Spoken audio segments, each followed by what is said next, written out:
I want to share an incredible story with you. David was an 8-year-old boy who just loved the zoo. One Sunday, as David was watching the elephants, he became totally mesmerized. And his mom asked him, "David, what are you staring at?" And he said, "Mom, I don't get it. Do you see that giant elephant? It has a rope around its neck, and the rope is attached to a thin wooden staff in the ground. And all those elephants, they're all surrounded by a low wooden fence. If that giant elephant wanted, he could just pull the wood right out of the ground and break right through that fence. What's holding him back?" Now the caretaker for the elephants was standing nearby, and he said, "You know, I'll never forget 20 years ago when that elephant first arrived at this zoo. He was just a tiny baby, and he was tied down just like he is now.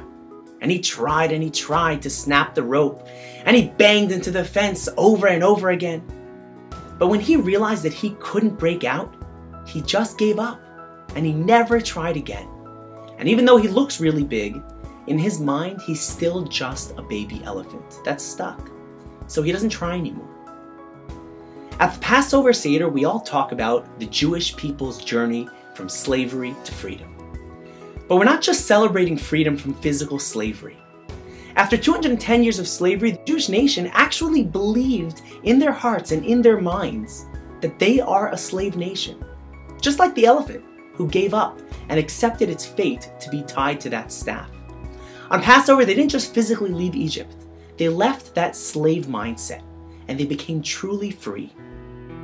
Throughout our lives, we too slowly perceive our limitations as our true identity. We forget who we really are, our talents, our capabilities, our potential, and instead we accept that we just can't. But on Passover, we break free from this false sense of self. We challenge our negative self-perceptions and we ask ourselves, am I really no good?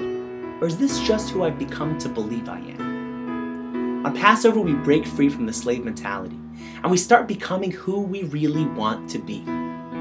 This Passover, break free and discover the true you. And remember, just breathe.